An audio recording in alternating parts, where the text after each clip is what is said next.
Welcome back to Wellness Wave Radio. Thanks for tuning in this morning to ride the wave with us. Each week our goal is to give you at least one suggestion that will make your life a little better.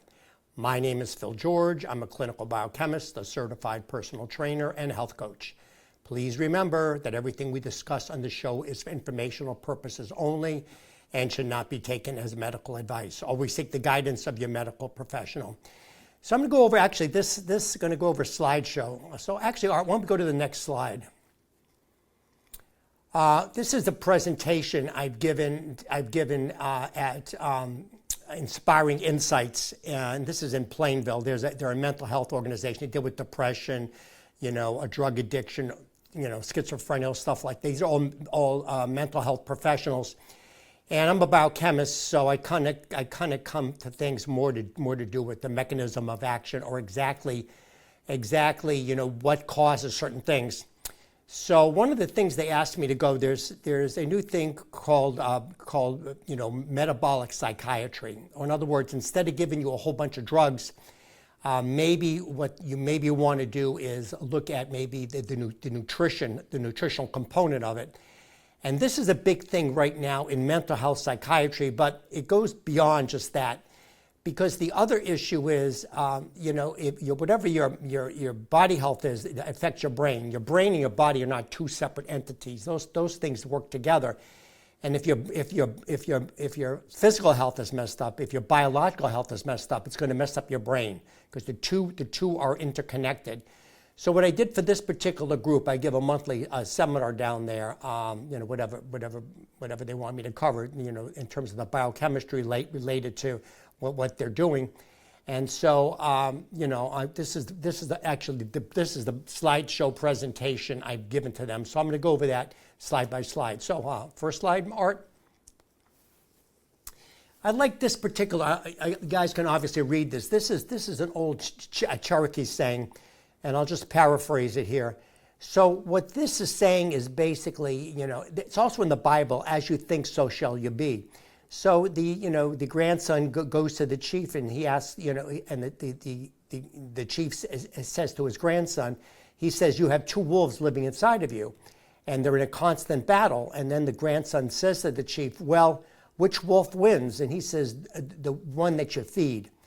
I think this is kind of a probe because, as you all know, the assassination with Charlie Kirk, and the gentleman that was involved in this, he was very radicalized, and he was obsessed with this stuff, thinking Charlie Kirk and conservatives are awful people, and he was obsessed with this. So this is the battle. So in this case, the evil wolf took over and possessed his mind and came to awful outcomes, not only for him, but also for Charlie Kirk and his family.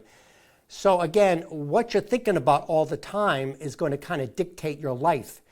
It can also create a lot of anxiety. With anxiety is cortisol. Cortisol is a stress hormone.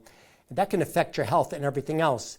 So if you're stressed all the time, you're angry all the time, it's going to affect your metabolic health. It'll also make you more susceptible to diseases and things like that.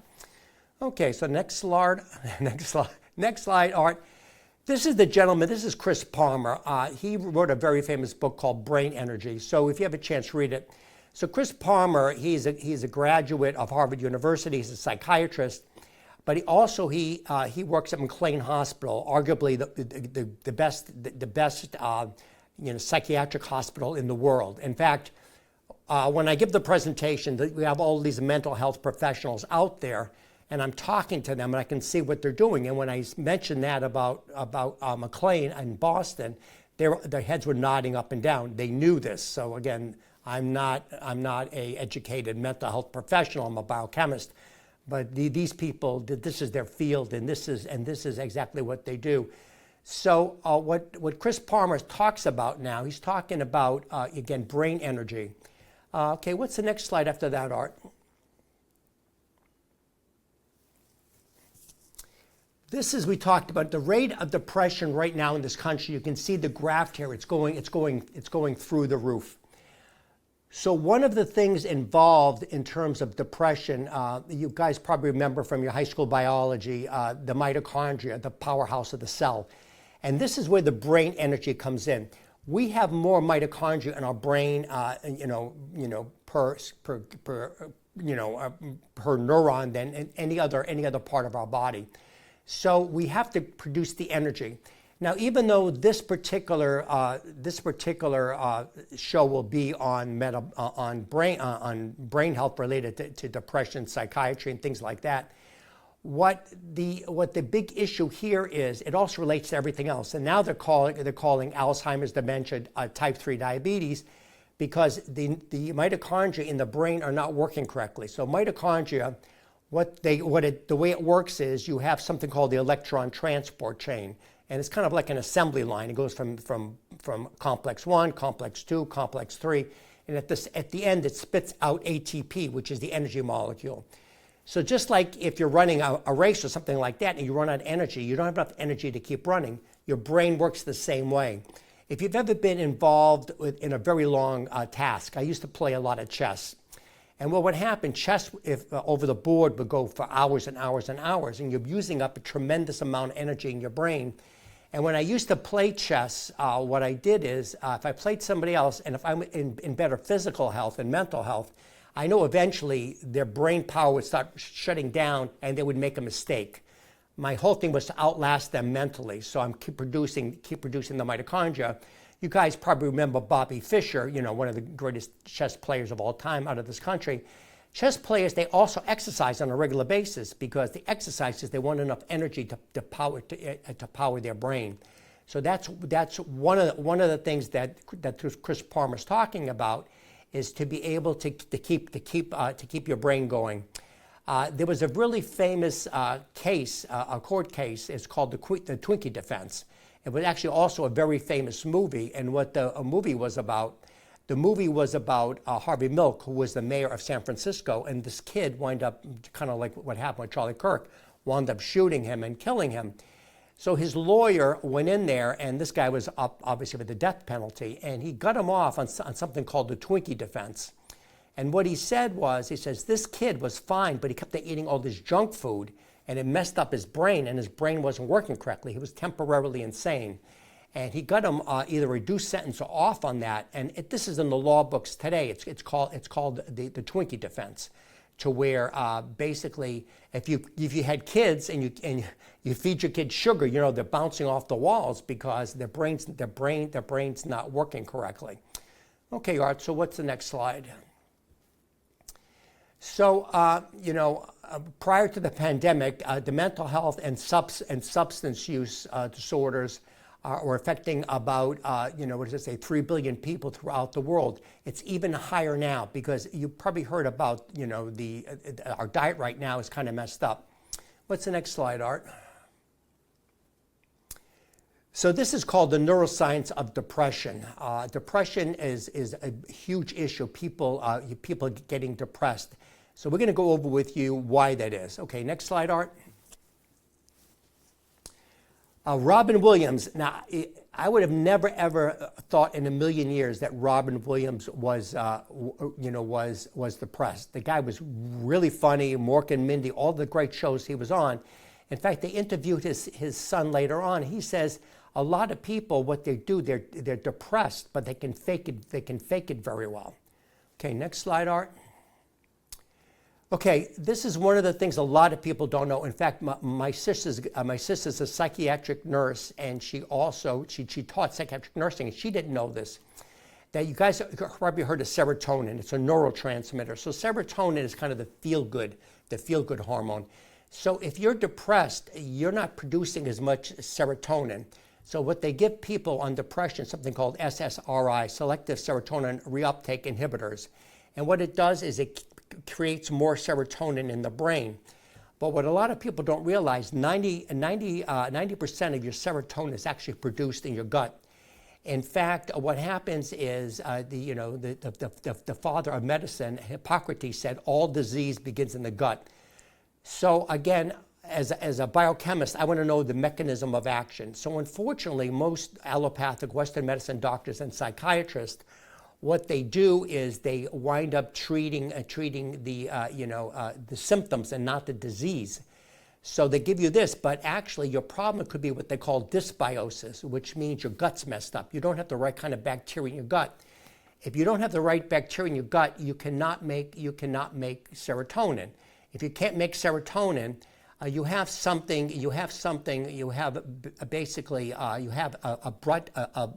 gut-brain, in fact they call it the gut, the second brain. You have something, it's a two-way highway between the two. It's called the vagal nerve. So what happens is in the gut, it travels up the vagal nerve, and the serotonin goes up this two-way highway between the gut and the brain, and it puts the serotonin into the brain. So if you have dysbiosis, if you have the wrong kind of bacteria in your gut, you cannot make serotonin. If you can't make serotonin, you get dysbiosis. Dysbiosis can also be, IBS, IBD, irritable bowel syndrome, because you're not making the right kind of bacteria in your gut. So what happens is, obviously that's related to food. You want to eat the right kind of food, but if you're eating, what they call the standard American diet or the SAD diet, you're not feeding the right bacteria. Remember, the wolf, whatever you feed it is what you're going to produce. So if you're eating a bad diet, you're producing the wrong kind of bacteria, and those proliferate, and you can't make the serotonin, can't get up to your brain. You can wind up with depression. So a lot of times your depression can simply be due to dysbiosis, which is you're not making the right kind of bacteria. Okay, what's the next slide, Art? Okay, so again, the other thing they found out, antidepressants, it can create a lot of problems in terms of pregnancy. So what they found is whatever you're feeding, if you take antidepressants, they can also mess up the fetus inside of you. And they found out a lot of times that there's more of a correlation. If the mother's taking antidepressants, there's a higher probability that the child could wind up with depression also. So if you're pregnant, you may want to be a little bit careful on the antidepressants. When I brought this slide up at this particular seminar, these are all mental health professionals, they said we're in a quandary, because if the mother is really, really depressed, and as you know, depression can lead to suicide, we have to be careful about this, because we have to make a choice. In other words, a risk-reward. If the mother's too depressed, we're afraid she may commit suicide and hurt herself, so maybe we have to give her the antidepressant. So this isn't, cut and dry things. Again, that's why you need a medical professional, a psychiatrist, hopefully a metabolic psychiatrist like Chris Palmer, that can look at these things and maybe change your diet. Because again, if the mother's eating a lot of junk food, this could lead to the depression. This was I was trying to get across to this particular mental health group, is maybe turn around and try to maybe fix their diet, and maybe that will help with the depression. So if you know somebody that's depressed, again, feel free to email me, philgeorge@charter.net. I do a lot of consults. I'm a biochemist, and also with mental health. Again, my sister's a psychiatric nurse, and I have access to a lot of mental health professionals. In fact, I have access to this particular group in Plainville. You can do consults with them, what they call telehealth medicine, where you can actually meet with them. In fact, I'm going to have her on my show, the head of this organization, and we'll talk about telehealth, where you can meet with these medical professionals. So I also work with them, in other words, helping them to do with the diet part of it, and they do obviously with the counseling part of it too. Okay, Art, what's the next slide? Okay, so this is butyrate. Butyrate is what it is. This is something that your gut really likes. Your gut bacteria feeds on this. It also coats your intestines. It keeps it going. So we're going to talk a lot about something called the ketogenic diet. So the ketogenic diet, like ketones, one of the ketones is called beta-hydroxybutyrate. If you notice, the last part of this is butyrate, and I talked about butyrate in the gut basically helping you out. So by going on a ketogenic diet, you produce a lot of butyrate. It helps your gut, and you produce the good bacteria that can hopefully help in terms of dealing with the depression. In fact, Robin Williams, his son, said he wished he knew about this stuff. Maybe he could have helped his father, Robin Williams, maybe not commit suicide. Okay, Art, the next one. This is kind of gross, but this is called a fecal transplant. In fact, everybody at the medical center I went to knew about this. Crohn's disease, which is a really bad disease of the gut where they can't cure anything else. What they'll do is they'll take stool samples from a person that's healthy, that's mentally healthy, and they'll look at the different bacteria in there.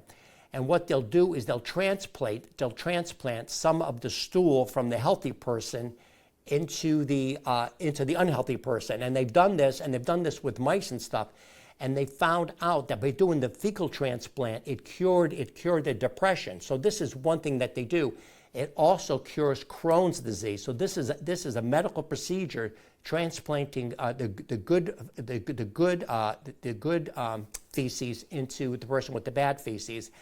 They did another interesting study with mice, and they had mice that were obese. And they found out too, if you're obese, you also have the bad bacteria.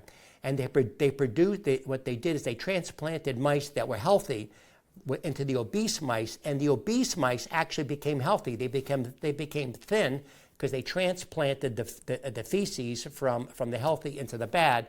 And they did the reverse. They had the healthy mouse and they had the unhealthy mouse, and they transplanted that into the healthy mouse. And the healthy mouse became obese. So what happens is your gut bacteria are so important in terms of mental health and metabolic health. So that's why I was trying to get across that you're dealing with these people that are depressed and stuff. What you need to do is maybe put them on what's called the ketogenic diet. So what's the next slide on there, Art? Okay, so we go back into the serotonin. I want to get a little bit into the neurotransmitter. So serotonin, again, it's the feel good.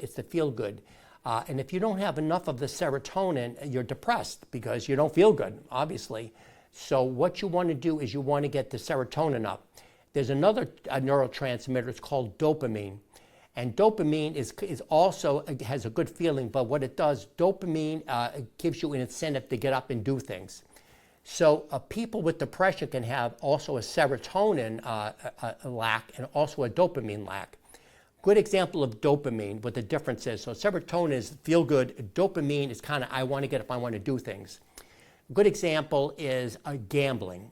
That what they do is at a casino or if they do any of these sports betting, what they do is they found out, if you've probably seen the slot machines when you go to Foxwoods, you hit the slot machine.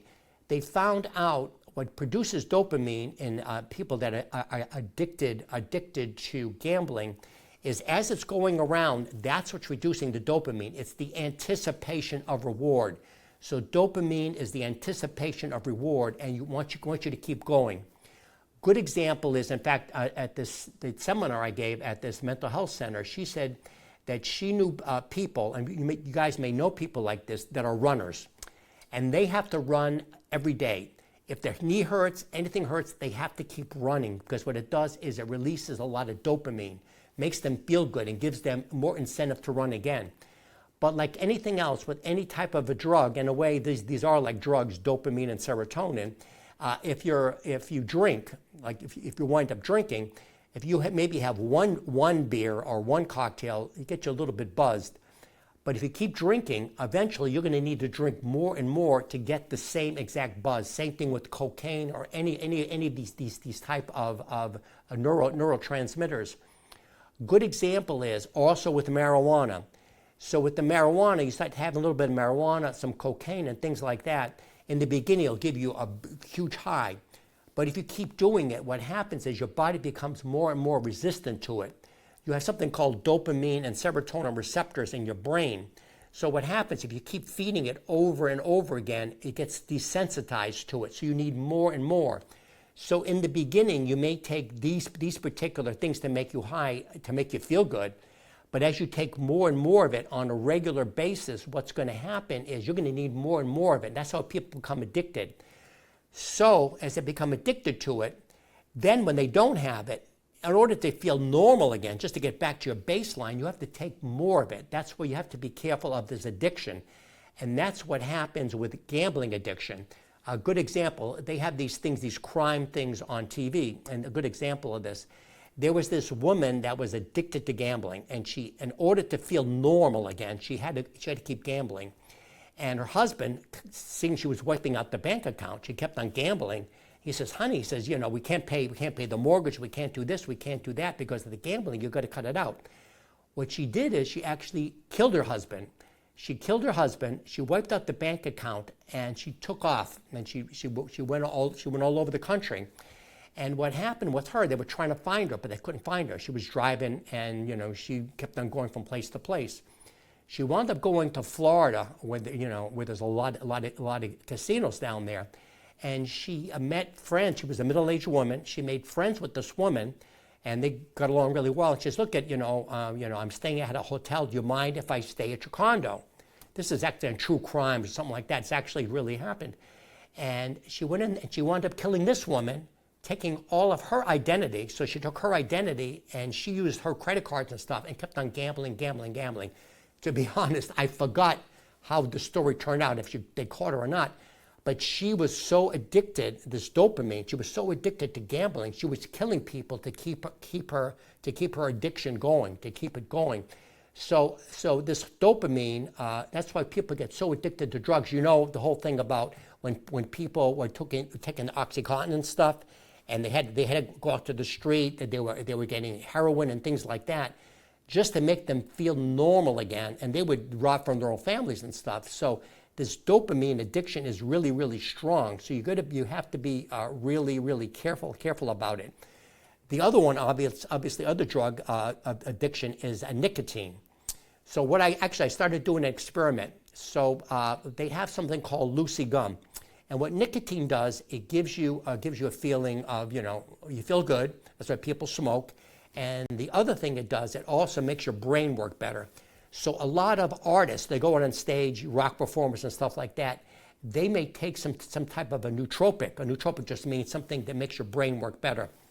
So I was doing some research on this, and something called Lucy gum, and it has 10 milligrams of nicotine in it. But on the label of the Lucy gum, it specifically says highly addictive. So what I did is I said, I looked into it, and I did a little research on it. So before I came on the show today, I took this Lucy gum, and about a half hour before I took it, I basically chewed it, and it gives makes your brain work a little bit better.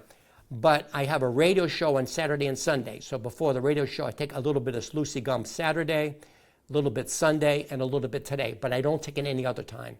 So I did some research. As long as I stretch it out enough, the likelihood of me becoming addicted to it is relatively low.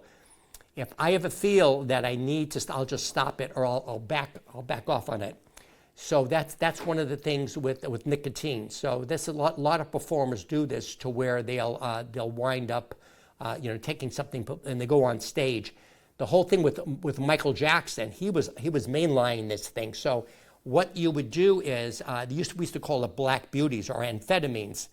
You would take the amphetamine to go out on stage and perform, and then you would take a downer afterwards, like benzodiazepine or something like that, to get you down. So you were on a roller coaster. Janis Joplin did this.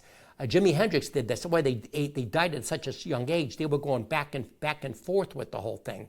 So you're going to be a little bit careful about this. So this is an experiment I'm doing right now, trying a little bit, see what happens. I think there's different nootropics you can take. You can take something called L-theanine. That's another one that kind of helps your brain. So I take a lot of these nootropics to make my brain work a little bit better. But you've got to be careful. The L-theanine is not addictive, but there's certain things you can do with that. So you've got to be a little bit careful with this stuff. So if you have people out there that are depressed, feel free to email me, philgeorge@charter.net. Again, this Chris Palmer, he's one of the top psychiatrists in the world, Harvard educated. In fact, on his podcast now, he's saying before people, he was afraid he was going to lose his job because this went outside the mainstream. They were trying to do everything just with drugs. But now he says McLean Hospital has bought into this, and now this is becoming more mainstream now. So again, I'm a biochemist. I understand the ketogenic diet. I can help you with this. So if you have somebody that's depressed and you want to consult, feel free to contact me, philgeorge@charter.net. I'll be happy to sit down with you, go over stuff, because all these drugs have side effects. You can gain a lot of weight. It can cause a lot of problems. All drugs have side effects. So again, if you want me to come out, give a presentation at your group, I did it over at the Leicester Senior Center. If you have a senior center, you want to come out to give presentations. If you have a business and you want to get your employees healthy, I work with businesses because your employees are really, really important. You want to keep them healthy, keep them productive. They're the biggest expense to a business. So if you got a business or if you work for a business, you want me to come out, give presentations, happy to do it. So we're coming up to the end of the show. Thanks for tuning in. Again, feel free to email me, philgeorge@charter.net, and we'll be back next week. Thanks for tuning in, guys.